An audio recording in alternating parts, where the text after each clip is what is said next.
तो माधवेंद्रपुरी जी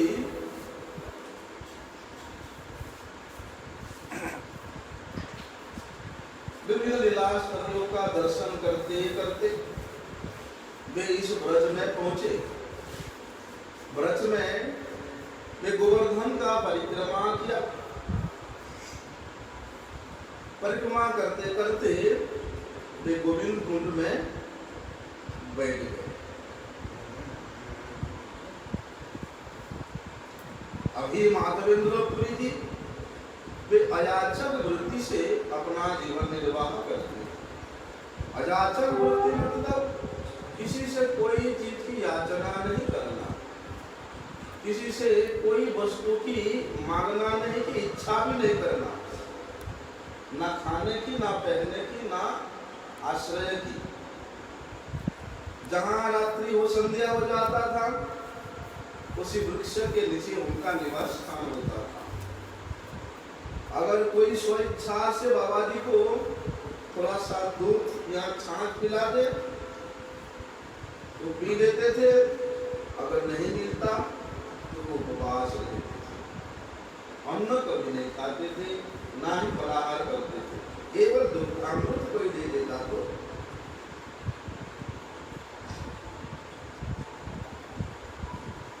अभी गोविंद कुंड में आकर के स्नान करके उस वृक्ष के नीचे बैठे हुए हैं।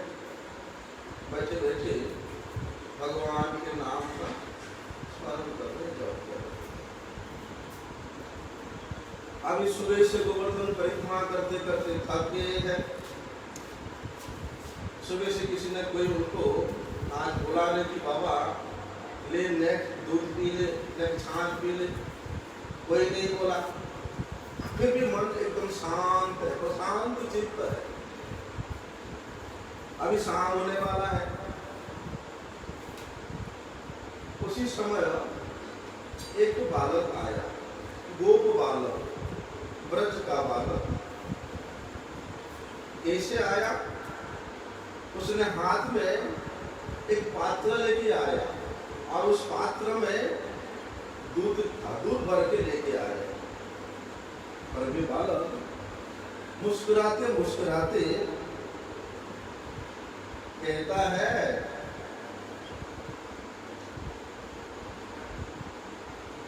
कि तुम ये दूध को पी लो। बालक बड़े मधुर स्वर से श्री माधवेंद्रपुरी जी से कहता है कि बाबा तुम इस दूध को पान कर लो, क्योंकि तुम तो मांग करके तो कुछ खाओगे नहीं, किसी से कुछ मांगोगे नहीं। क्या बैठे बैठे ध्यान करते रहते हो? छोटा सा बालक बता रहा है। अभी माधवेंद्रपुरी पाल जी तो छोटे से बालक के सौंदर्य को निहार रहे हैं और इतने मधुर कंठ से, मधुर सुर से वे बालक बता बोल रहा है। क्या बैठे बैठे ध्यान करते हैं? किसी से कुछ मांगते तो हो नहीं। अब बाबा जी तो छोटे से बालक को देख करके निहाल हो गए। उस बालक के मुख से निकले हुए उन शब्दों को सुन करके, उसकी सौंदर्य को देख करके उनके भूख प्यास मानो सब मिल गया। तो माधवपुरी कहते हैं बालक से कि तुम कौन हो भाई, तुम कहाँ रहते हो और भला तुमको कैसे पता चला कि मैं सुबह से कुछ नहीं खाया हूं, मैं उपवास हूं, और यह भी कैसे पता चला कि मैं मांगता नहीं किसी से। तब एक गोपालक कहता है कि बाबा मैं एक गोप हूं और इसी गांव में रहता हूं। गोविंदपुर के पास में कौन गांव है? आनोर। बोलते इस गांव में रहता हूं। अभी मेरे गांव का ऐसा नियम है इस गांव में कोई भी आता तो कभी भी भूखा नहीं रहता, उपवास नहीं रहता है। या तो कोई यहाँ मांग के खा लेता है, कोई मांग के दूध पान कर लेता है, और अगर कोई नई भिक्षा मांगे तो मैं स्वयं जाकर के उसको खिला करके पिला करके ही आता हूँ, पहुँचा के आता हूँ। अभी हमारे गांव के कुछ स्त्रियां इस गोविंद यहाँ पर जल लेने आई थी,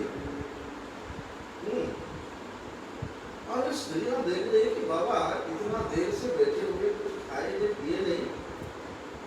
अभी उन स्त्रियों ने ही मुझे छोटा सा बालक समझ करके दूध दे करके तुम्हारे पास भेजा है, इसलिए इस दूध को तुम पान कर लो, और ये बर्तन को तुम धो करके रख देना। अभी दूध धोने का टाइम हो रहा है, दूध निकालने का टाइम हो रहा है, अब मैं दूध धोने के लिए जल्दी जाना होगा, मैं वापिस आकर के इस बर्तन को ले जाऊंगा। अब इतना कह करके ये दो बालक मानो अंतर्ध्यान सा हो गया। अरे कोई जाते हुए थोड़ा सा तो पीछे से दिखेगा, है कि पैदल आया सामने से जा रहा, थोड़ा सा तो दिखेगा, लेकिन दिखा नहीं। मानो श्री माधवेंद्रपुरी जी के आंखों के सामने से बालक ओझल हो गया, अंतर्ध्यान हो गया ऐसा। तो अचानक अपने सामने अभी तो बात कर रहा था, अरे इतना जल्दी कहाँ चला गया, उसको सोच करके माधवेंद्रपुरी चमत्कृत हो गई, और उनके हृदय में एक अद्भुत अनुभव हुआ, एक अद्भुत अनुभूति हुई, जिसके कारण माधवेंद्रपुरी जी ने उस दूध के बर्तन को लेकर के अबाक होकर के देखते रहे। बाद में उस बालक के उस मधुर मधुर वचन को स्मरण करते करते उन्होंने उस दूध को पान किया, और उस बर्तन को धो करके उन्होंने रख दिया, और उस बालक के वापिस आने के बाद को देखने लगे।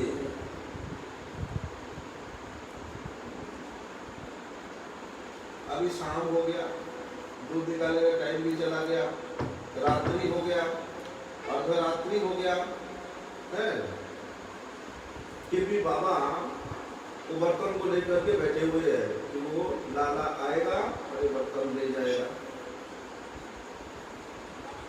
उनके अंदर में हृदय में एक व्याकुलता है कि अभी आएगा, अभी आएगा। जो दृश्य उन्होंने देखा था उस दो बालक का, बोलते पूरे रात्रि उनके हृदय में वही दृश्य ही दिख रहा है कि बालक आ रहा है, बालक आएगा, वो बालक आएगा। उनको पूरी रात नींद नहीं आई, बैठ करके नाम जप करने लगे। तो रात्रि के अंत में ब्रह्म मुहूर्त के समय में नाम करते करते करते थोड़ा सा उनमें ऐसे तंद्रा सा आई। तंद्रा मतलब थोड़ा सा बाह्य चेतना उनका लुप्त हो गया। अभी उतनी में माधवेंद्रपुरी जी स्वप्न में देखते हैं कि वो बालक उनके सामने आता है और बाबा जी का हाथ पकड़ करके उनको एक कुंज में ले जाता है, और ये कुंज बोलते कांटों से भरा हुआ है, कांटीले पेड़ पौधे से लताओं से भरा हुआ है। और वे बालक खींच खींच करके बाबा को पकड़ हाथ पकड़ के वहां लेके जाता है और कहता है कि बाबा देखो मैं इस कुंज में रहता हूँ, और कुंज का हालत तो देख रहे हो, ठंडी में, गर्मी में, वर्षा में, आंधी में, तूफान में मैं यहीं पर ही पड़ा रहता हूँ। बड़ा दुख पाता हूँ, बड़ा कष्ट पाता हूँ। कौन कह रहा है? वो बालक स्वप्न में ले गया है बाबा जी को वहां पर, और कहता है कि बाबा तुम एक काम करो, इस गांव में जाओ और गांव के सब लोगों को लेकर के मुझे इस इस कुंज से निकालो, निकाल करके मुझे गिरिराज के ऊपर में स्थापित करो। और वहां पर गिरिराज के ऊपर में एक मंदिर बनवाओ, और मंदिर बना करके वहां मुझे अधिक मात्रा में जल ला करके मेरे श्रीअंग को मार्जन करो, क्योंकि इतने सालों से मैं यहाँ पर ठंडी गर्मी वर्षा में आंधी तूफान बड़ा जल रहा है, बड़े कष्ट पा रहा हूं।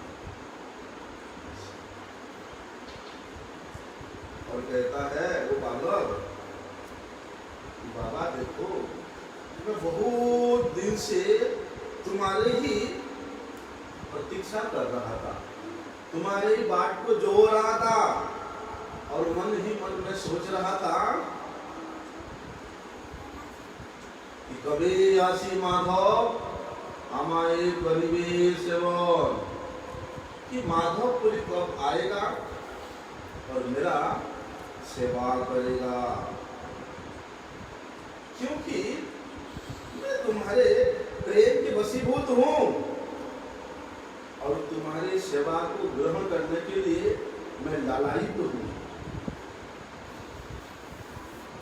इसलिए मैं जिस प्रकार से तुमको बताया तुम उसी प्रकार से कुंड से मुझे निकाल करके गिरिराज के ऊपर में स्थापन करो और इस प्रकार स्नान कराओ, मैं सबको दर्शन दे करके सबका उद्धार करूंगा। ऐसा अभी वो बालक माधवेंद्रपुरी जी को कहता है। और क्या कहता है कि देखो मेरा नाम गोपाल है, बोलते मैं गोवर्धन धारण करने वाला गोपाल हूं। वज्रनाभ ने मुझे यहां स्थापन किया था। वज्रनाभ कौन है? भगवान श्री कृष्ण के प्रपुत्र अनिरुद्ध का पुत्र है वज्रनाभ। बोलते वे मुझे यहाँ पर स्थापन किया था, इसलिए पूरे गोवर्धन का जो अधिकारी है वो मैं हूं। ये समस्त स्थान में मेरा ही अधिकार है, लेकिन यवनों के भय से, मिलित्स होते ना, मिलित्सों के भय से मेरे सेवकों ने मुझे गिरिराज के ऊपर से ला करके यहाँ इस कुंज में छिपा दिया है, और मुझे यहाँ छिपा करके स्वयं भय के कारण वो सब इधर उधर भाग गया है। तभी से मैं इस कुंज में तप रहा हूं। अच्छा हुआ जो तुम आ गया, और बड़े सावधानी से सब गांव वालों के साथ मिल करके मुझे यहाँ से निकालो। इतना बोल करके वे बालक माधवेंद्रपुरी जी के स्वप्नों से अंतर्धान हो जाता। तभी अचानक माधवेंद्रपुरी जी का उस तंद्रा स्वरूप जो नींद था वो टूट जाता है। वे उठते हैं और अचानक बैठ के सोचते हैं कि मैंने ये क्या देखा। अनेक समत विचार करने लगते हैं। हाय हाय, स्वयं श्री कृष्ण मेरे पास दूध का बर्तन लेके आए थे, मुझे दूध पिलाए, और मैं ऐसे दुर्भागा कि उनको मैं पहचान नहीं पाया। ऐसे सोच सोच के वे बड़े दुखी हुए और प्रेमाविष्ट होकर के कि श्री कृष्ण के हाथों के दिया हुआ दूध को मैंने पान किया। प्रेमाविष्ट होकर के वहां भूमि पर लोटपोट करने लगे। तभी कुछ समय बाद उन्होंने धैर्य धारण करके श्री गोपाल ने जो आज्ञा दिया था उसको पालन करने के लिए ये सुस्थिर हुए।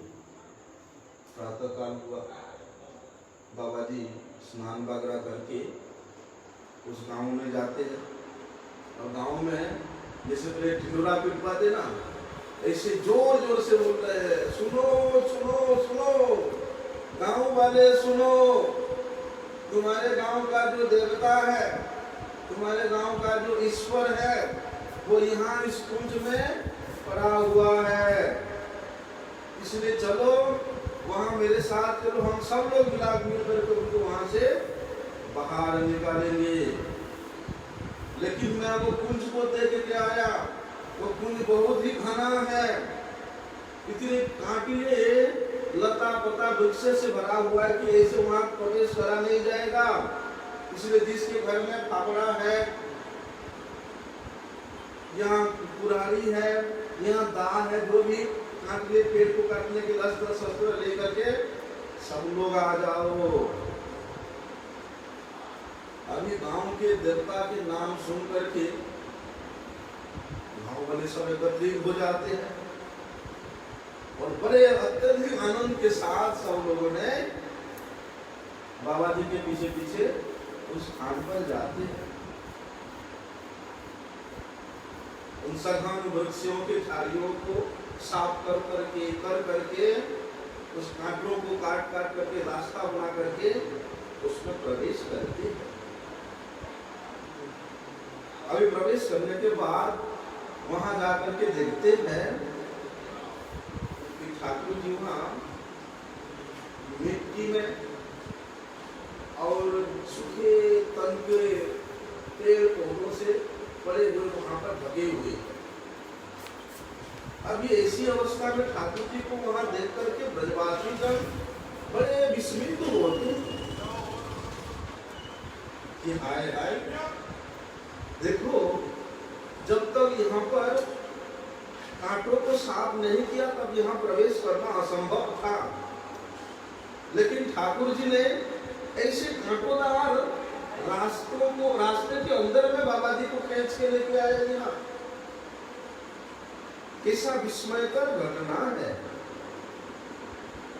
अभी सब ब्रजवासियों ने ठाकुर जी के ऊपर जितना भी मिट्टी पड़ा हुआ था, पत्थर पड़ा हुआ था, वो सबको वहां से हटाते हैं और ठाकुर जी को वहां से उठाने के लिए प्रयास करते हैं, लेकिन ठाकुर जी डस से मस नहीं होते। अभी गांव से जो पहलवान ब्रजवासी तो वैसे पहलवानी करते ही है, पहलवानों को बुलाते भैया आ जाओ।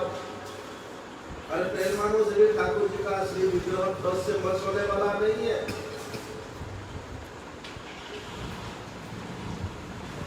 अब सब ब्रजवासी आ गए बाबा जी के पास, बाबा देखो ये हालत है, हमारे देवता तो यहाँ से उठना ही नहीं चाह रहा है, तुम कुछ करो।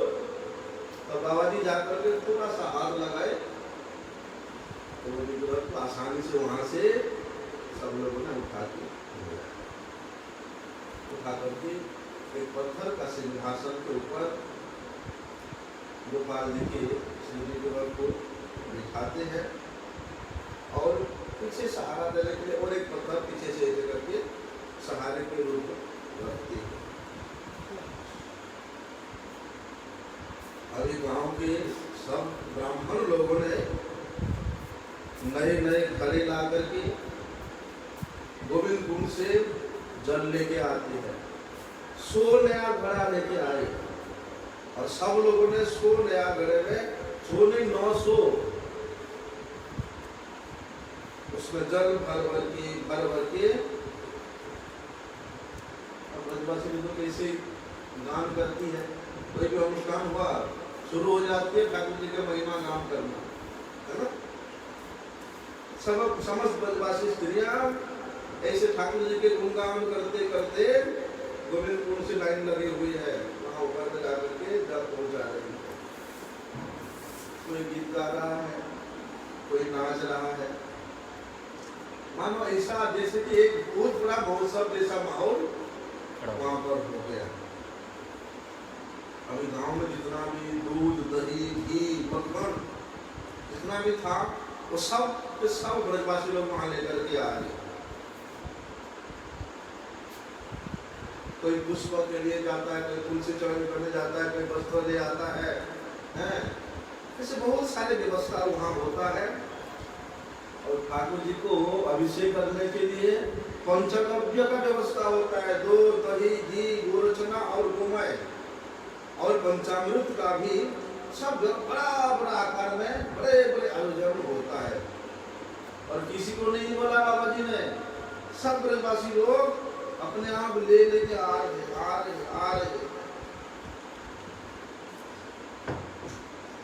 अभी हुआ ये माधवेंद्रपुरी जी ने सब ब्राह्मणों को लेकर के विराट आयोजन के साथ गोपाल जी को वहां गिरिराज जी के ऊपर में स्नान कराया। अभी इतना दो दही जल से स्नान कराया कि वो सारी गोविंदराज जी के ऊपर से बहते बहते आते ऐसे एक कुंड सा बन गया, मानो वो भी दूध प्रकट हो रहे जैसे, ऐसा प्रभा दे रहा था उस समय। जैसे झरना से ऊपर से जब पानी बहता है कैसा आवाज होता है, कल कल गिनार में आवाज होता है, देखने में कितना सुंदर लगता है। ऐसे गिरिराज की चोटी पर गिरधर गोपाल का जो अभिषेक हो रहा है, झरना जैसा, नदी जैसा जल की धारा, दूध की धारा, दही की धारा प्रवाहित होते होते नीचे की ओर आ रहा। अभी ठाकुर जी का स्नान हुआ, माधवेंद्रपुरी जी ने सुंदर रूप से श्री गोपाल जी का श्रृंगार किया और भोग लगाने का व्यवस्था किया। इस प्रकार का भोग लगा, बोलते हैं अन्नकूट जैसा भोग लगा। किस प्रकार के अन्नकूट? जिस समय इंद्र के कोप से ब्रजवासी त्रस्त हो गए थे और समस्त ब्रजवासी गण श्री कृष्ण के शरण में गए थे और श्री कृष्ण गिरिराज जी को धारण किया था। उससे पहले का क्या घटना था? श्री कृष्ण के कहने पर समस्त ब्रजवासी जन इंद्र के पूजा को छोड़ दिया था और गिरिराज जी के पूजा करने का, अभिषेक करने का, भोग लगाने का जो व्यवस्था किया था उसी से इंद्र कुपित हो गया था।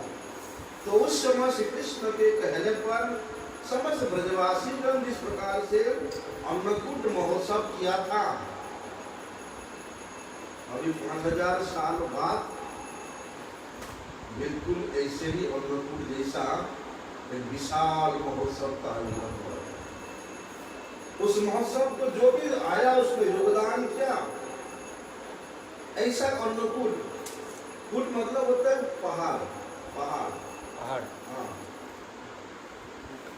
रोटी का पहाड़, चावल का पहाड़, पूरी का पहाड़, पूरे गिरिराज जी को ढक दिया ब्रजवासियों ने। 56 भोग बनाया, कितने प्रकार के मीठा। इस प्रकार वहां अन्नकूट सजा करके बड़े बड़े घरों में सुगंधित जल पीने के लिए दिया। माधवेंद्रपुरी जी ने गोपाल जी को ये अन्नकूट 56 लोग स्वयं निवेदन अर्पण किया। अभी गोपाल जी इतना साल से उस कुंज में भूखे पड़े रहने के कारण जितना भी निवेदन हुआ था अन्नकूट, सब के सब गोपाल जी खा गए, सब कुछ खा गए। लेकिन यद्यपि गोपाल सब अन्न व्यंजन खाएगा, तार वस्त्र स्वर से पुनः त्यवन नहीं करेगा।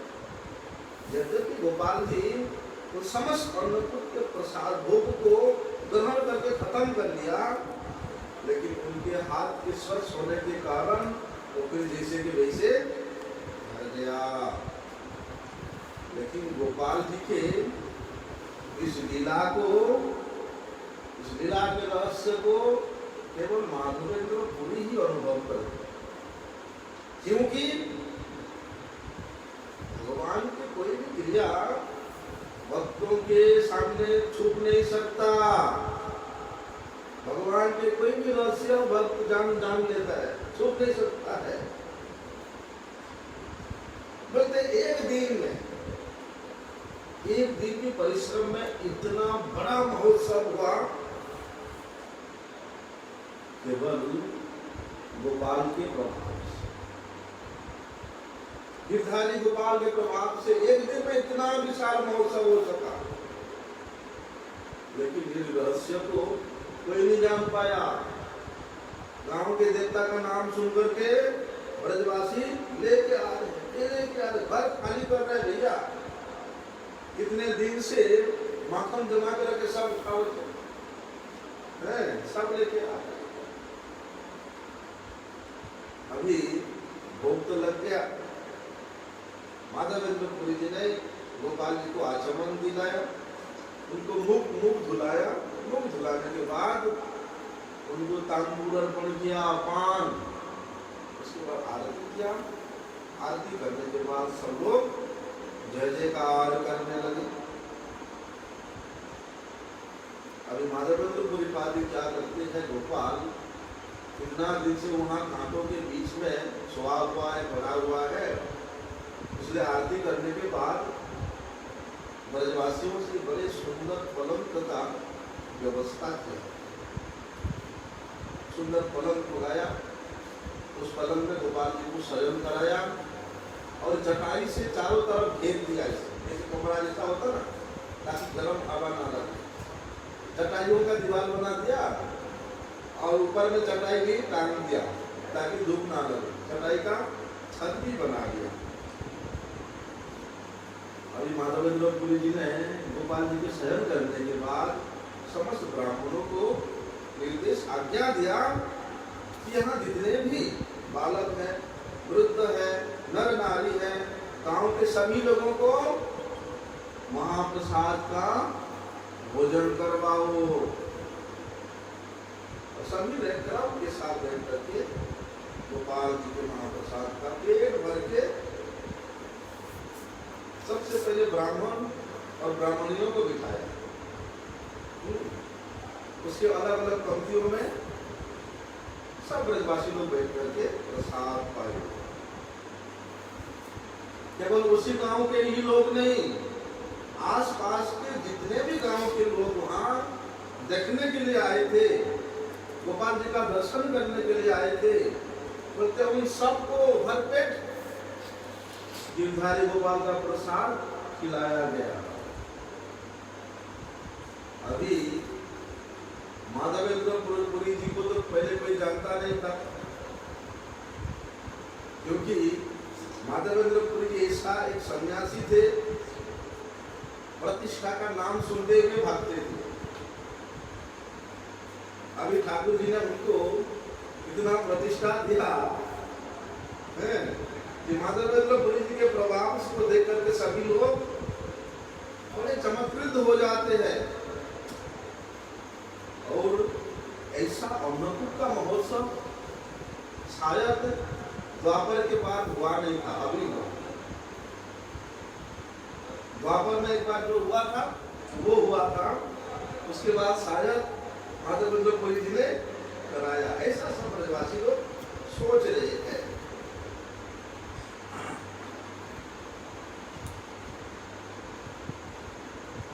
अभी माधवेंद्रपुरी जी ने सभी ब्राह्मणों को, जितने भी वहाँ ब्राह्मण लोग आए थे, ब्रजवासियों को व्याख्यान, सबको वैदिक मंत्र में दीक्षा प्रदान किया और सबको गोपाल जी की सभा में लगाया।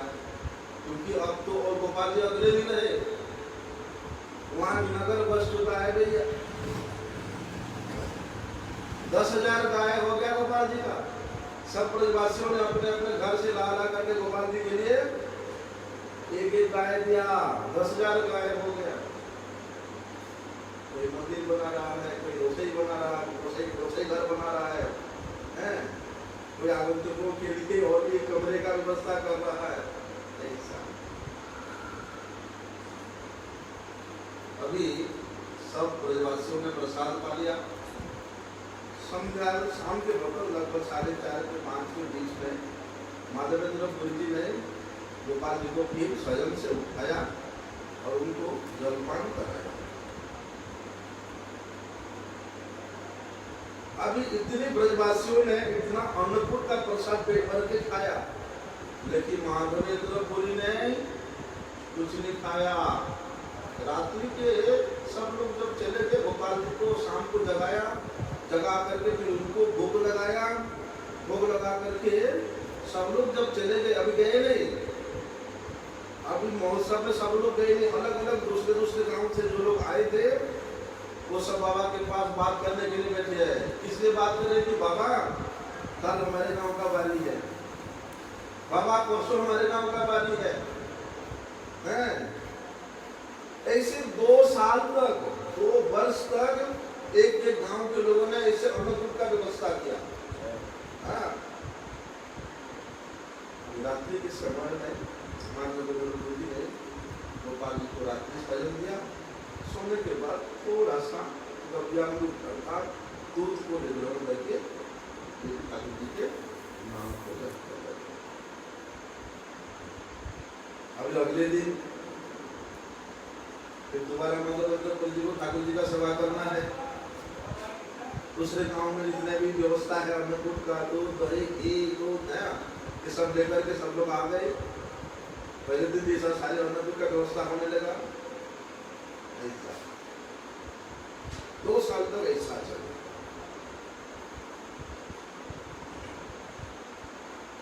बोलते हैं इस 2 साल के अंदर में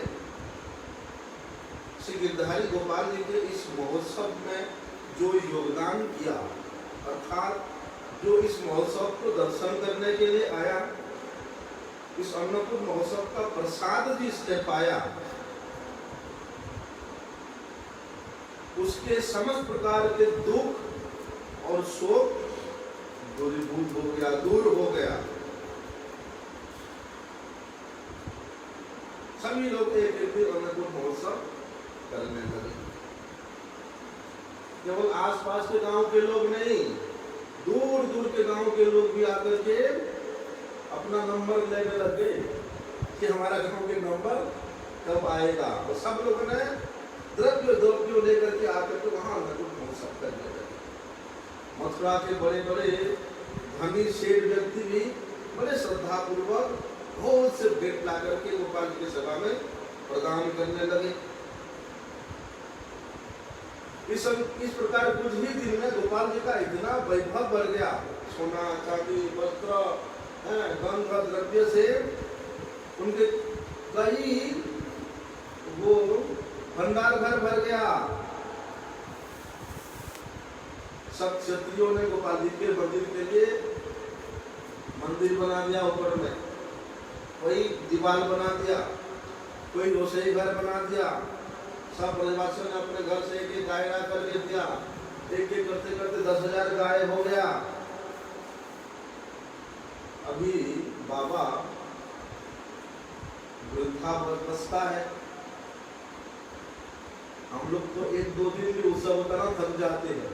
अरे कौन बनाएगा, कौन बर्तन धोएगा, कौन इतना सारी करेगा, ऐसे सोचते हैं। 2 साल तक चला उत्सव, लेकिन बाबा वृद्धावस्था में भी एकदम। लेकिन दैवतः गौड़ देश से, बंगाल से 2 बैरागी ब्राह्मण वहां पर आए। पूरी गोस्वामी गोसाई ने उनको बड़े यत्न के साथ वहां रखा और माधवेंद्र पुरी जी ने तो दोनों ब्राह्मणों को दीक्षा देकर के अपने शिष्य बनाया और दोनों शिष्यों को श्री गिरधारी गोपाल की सभा में वो समर्पित किया। ऐसे नित्य प्रति ठाकुर जी का सेवा होने लगा। जो भी दर्शन करता है इस अद्भुत सेवा को सब परम आनंद प्राप्त करते थे।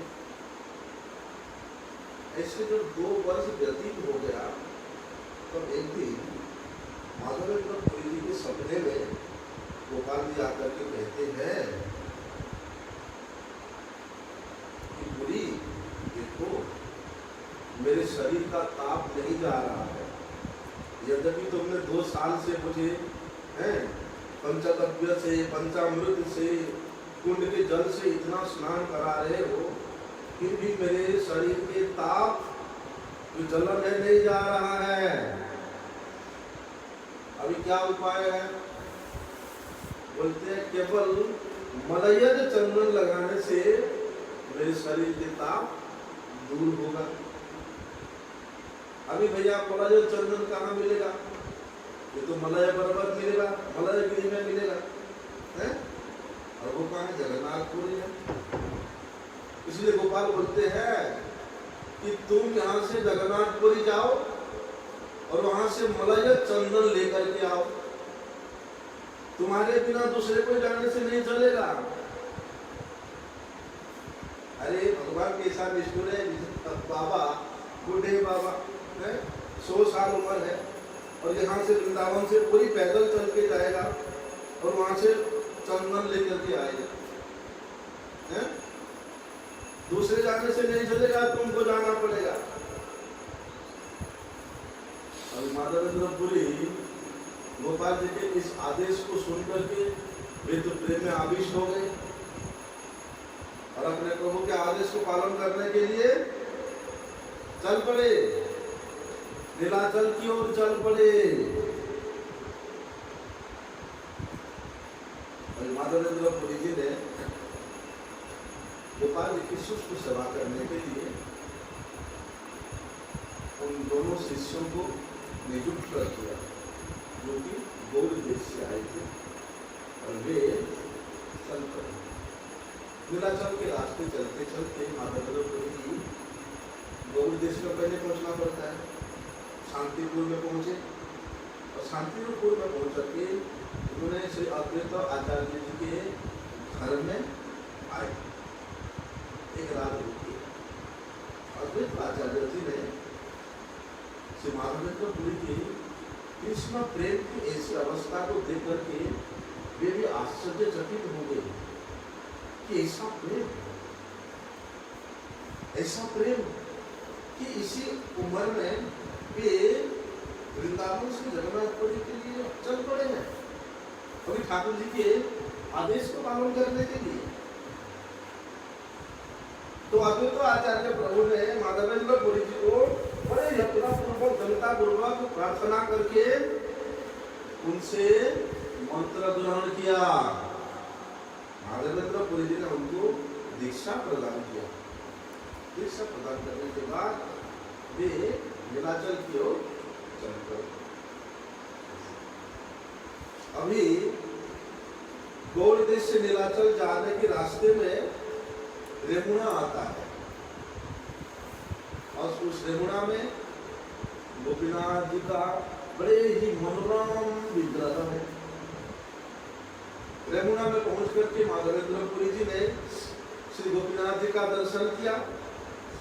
तो गोपीनाथ जी के इतने सुंदर रूप को देख करके पुरी जी का मन विभोर हो गया और घंटों तक ठाकुर जी को दर्शन करते करते ठाकुर जी के सामने नाट्य मंदिर में नृत्य कीर्तन करने लगे। नृत्य कीर्तन करते करते जब ठाकुर जी को भोग लगाने का समय आया तो वे वहीं पर नाट्य मंदिर में ही बैठ गए। तब एक ब्राह्मण आया, भोग लगाने वाला ब्राह्मण, भोग बनाने वाला ब्राह्मण। उस ब्राह्मण को माधवेंद्रपुरी पूछते हैं कि यहाँ गोपीनाथ जी को क्या क्या भोग लगता है। वहाँ गोपीनाथ जी के उस सेवा सौष्ठव को देख करके माधवेंद्रपुरी जी के मन में बड़े आनंद हुआ और मन ही मन वे सोच रहे हैं कि यहाँ जिस प्रकार से ठाकुर जी को उत्तम उत्तम भोग लगता है, अगर उसके बारे में कुछ जानकारी मिले तो हम भी अपने गोपाल को वहां पर ऐसे उत्तम बना करके भोग लगाएंगे।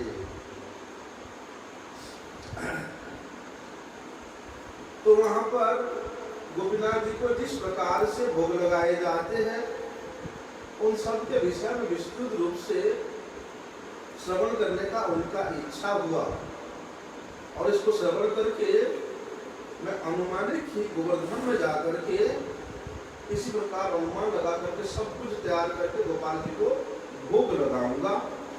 इसी उद्देश्य से उन्होंने उस ब्राह्मण से पूछा था कि हाँ गोपीनाथ जी को क्या क्या भोग लगता है।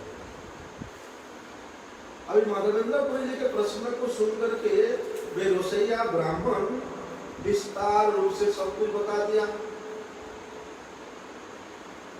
बोलते हैं संध्या के समय में जब ठाकुर जी का मंदिर खोलता है, ठाकुर जी स्वयं से जब संध्या में उठते हैं, तो उस समय ठाकुर जी को 12 कटोरी में मिट्टी के 12 कटोरा पात्र होता है, उस मिट्टी के 12 पात्र में ठाकुर जी को खीर का भोग लगता है और उस खीर अत्यंत स्वादिष्ट होने के कारण वो अमृत के लिए खीर के नाम से प्रसिद्ध है।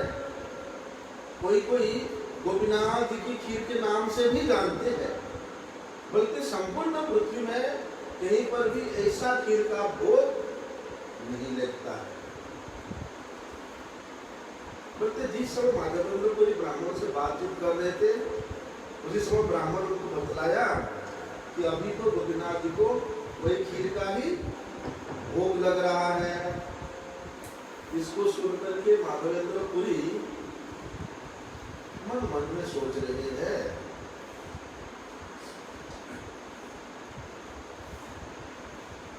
अगर बिना मांगे, बिना याचना किए, अयाचित रूप से थोड़ा सा खीर का प्रसाद मुझे मिल जाता, तो उसका स्वाद जान करके मैं भी उसी प्रकार का खीर बना करके मेरे गोपाल को भोग लगा। ऐसा केवल मन ही मन विचार किया। उसके बाद उनके हृदय में एक इच्छा, ऐसे इच्छा उत्पन्न हो। कभी अभी तक इच्छा नहीं हुआ कि मैं ये खाऊंगा, मुझे कोई दूध देगा, कोई दही देगा, कोई कुछ देगा, कभी जिंदगी में इच्छा ही नहीं हुआ। लेकिन आज इच्छा हुआ, तो उस इच्छा को लेकर के वे मन ही मन बड़े दुखी हुए, बड़ी लज्जित हुए।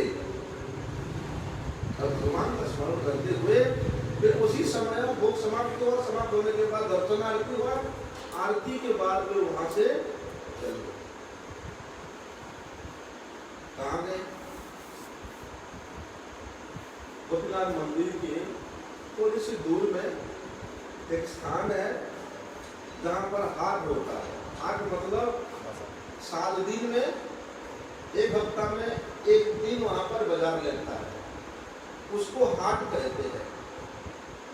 तो माधवेंद्र को इस प्रकार से दुखी मन से, लज्जित मन से, खिन्न मन से कि हाय हाय आज मुझे खीर खाने का इच्छा हुआ, ऐसा दुखी होकर के वे जाकर के वहाँ हाट में निर्जल स्थान में एक बेंच में बैठ गया। दुकानों में पहले बेंच होता था, अभी दुकान तो है नहीं, 7 दिन बाद फिर दुकान लगेगा। उस बेंच के ऊपर बैठ करके वे कर्मण कर रहे, हरि नाम कर रहे। अभी रात्रि को पुजारी ने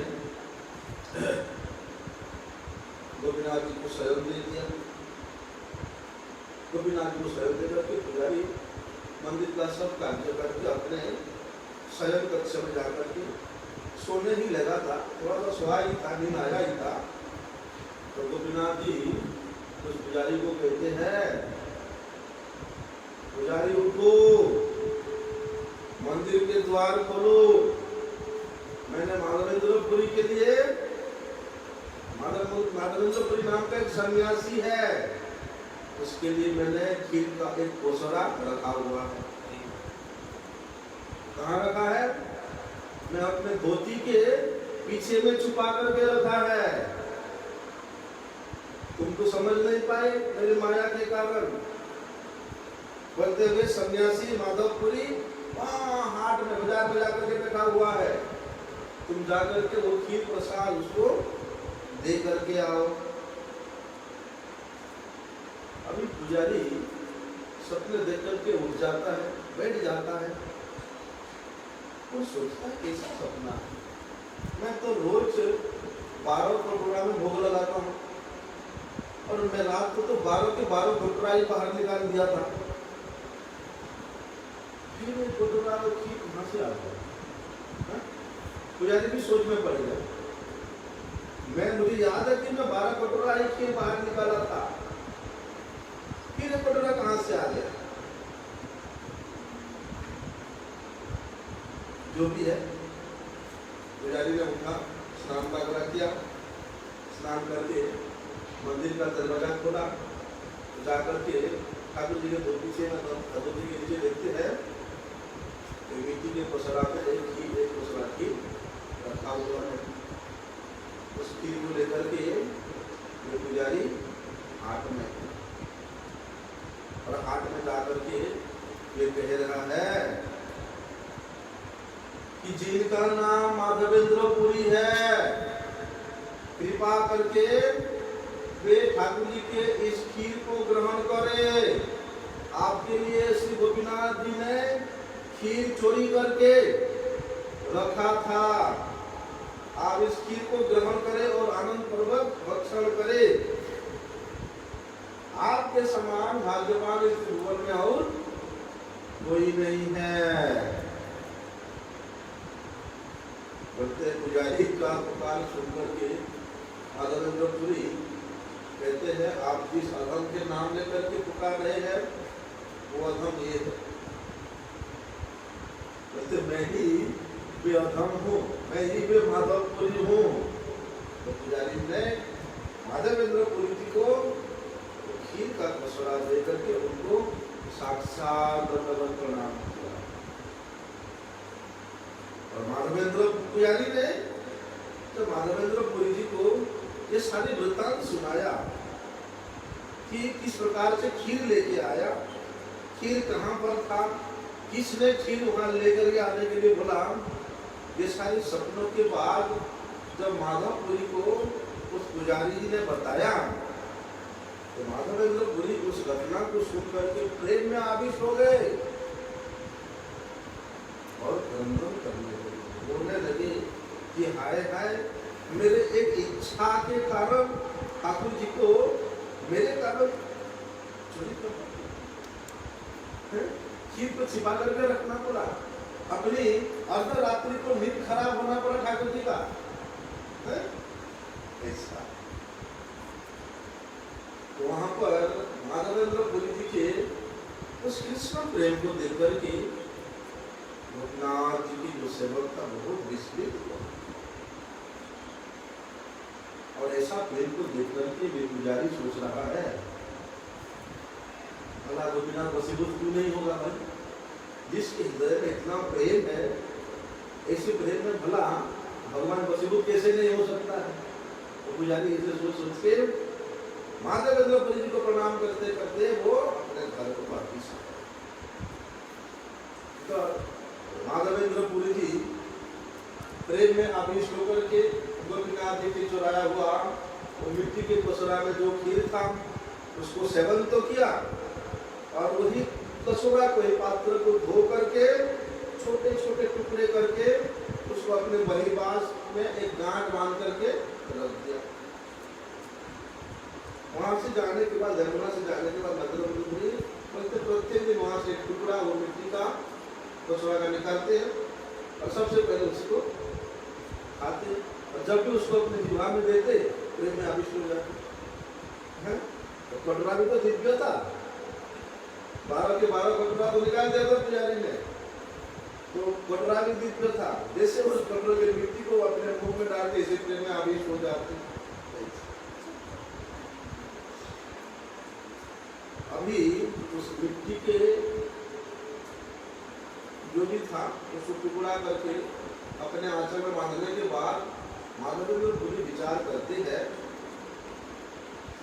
जब कल पुजारी के मुख से लोग सुनेंगे कि गोपीनाथ जी ने स्वयं ये सन्यासी के लिए खीर चोरी किया है, तब तो मेरी सुख्याति को सुनकर के यहाँ लोगों के भीड़ लग जाएगा। इस भय से माधवेंद्र पुरी उसी रात को ही, उसी रात के अंत में ही वहां से वही बाजार से ही, और मंदिर में नहीं गए, वही बाजार से दंडवत प्रणाम करके सीधे जगन्नाथपुरी के लिए चल पड़े। अभी जगन्नाथपुरी तो प्रतिष्ठा के भय से भाग रहे हैं, लेकिन जगन्नाथपुरी पहुंचने से पहले ही वह खबर पहुंच गया था कि ऐसे माधव सन्यासी है, माधवपुरी नाम का सन्यासी है, उसके लिए गोपीनाथ जी ने खीर चोरी किया। और ये खबर आग की तरफ फैल गया चारों तरफ, जगन्नाथपुरी में ये पहुंचने से पहले ही फैल गया था। अंततः श्री माधवेंद्र पुरी जी यमुना से चलते चलते नीलाचल श्री जगन्नाथपुरी में पहुँचते हैं। ठाकुर जी का जगन्नाथ जी का दर्शन करके प्रेम में विभुल होते हैं और जगन्नाथ जी का दर्शन करके उन्होंने अत्यधिक सुख का प्राप्त किया। प्रेम के आवेश में उनके उस प्रेम के आवेश को देख करके वे कभी गिर पड़ते हैं, कभी उठते हैं, कभी हंसते हैं, कभी नाचते हैं, कभी उच्च स्वर से जगन्नाथ जी के सामने गान करते हैं। अभी जैसे पंडा लोगों को पता चल गया कि माधवेंद्रपुरी यहाँ पर है, तब तो भैया पूरे मंदिर में, पूरे जगन्नाथपुरी में फैल गया। अरे माधवपुरी आया, माधवपुरी आया, सन्यासी आया, जिसमें गुप्ता जी ने फिर चोरी किया था। आप लोगों का भीड़ जम गया बाबा का दर्शन करने के लिए। ऐसा बाबा है देखे जिसकी खाली ने चोरी किया। जो भी है सब लोगों ने बड़े आदर के साथ, सम्मान के साथ माधवेंद्रपुरी जी का जगन्नाथपुरी में सब सभा करने लगे। यद्यपि प्रतिष्ठा का ये स्वभाव है, क्या स्वभाव है कि वो जगत में प्रसिद्धि प्राप्त कराता है और प्रतिष्ठा को जो नहीं चाहता है भगवान उसको प्रतिष्ठा देते हैं। जो प्रतिष्ठा नहीं चाहता है स्वयं ठाकुर उसको प्रतिष्ठा देते हैं। जिस प्रतिष्ठा के भय से माधवेंद्रपुरी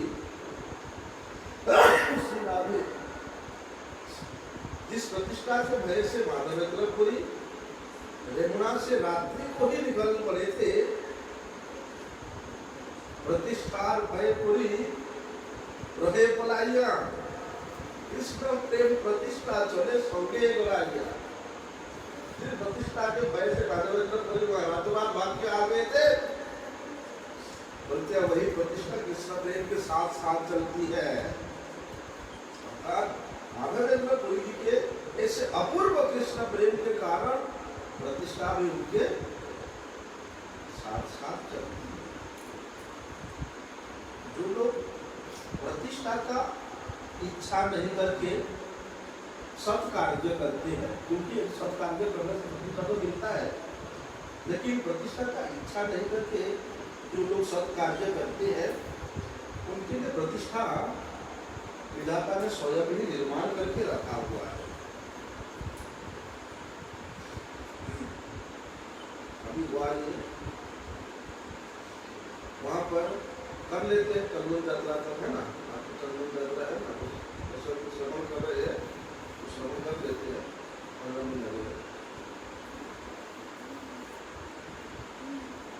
की बात शुरू कर अभी हुआ ये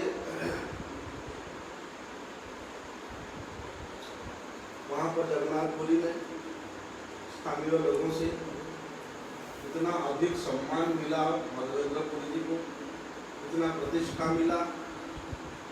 यद्यपि माधवेंद्रपुरी उन सम्मान को लेकर के उन प्रतिष्ठा लेकर के अत्यधिक उद्वेग हुए, उनको उद्वेग प्राप्ति हो रहा था और वहां से भाग जाने का भी उनका इच्छा हो रहा था।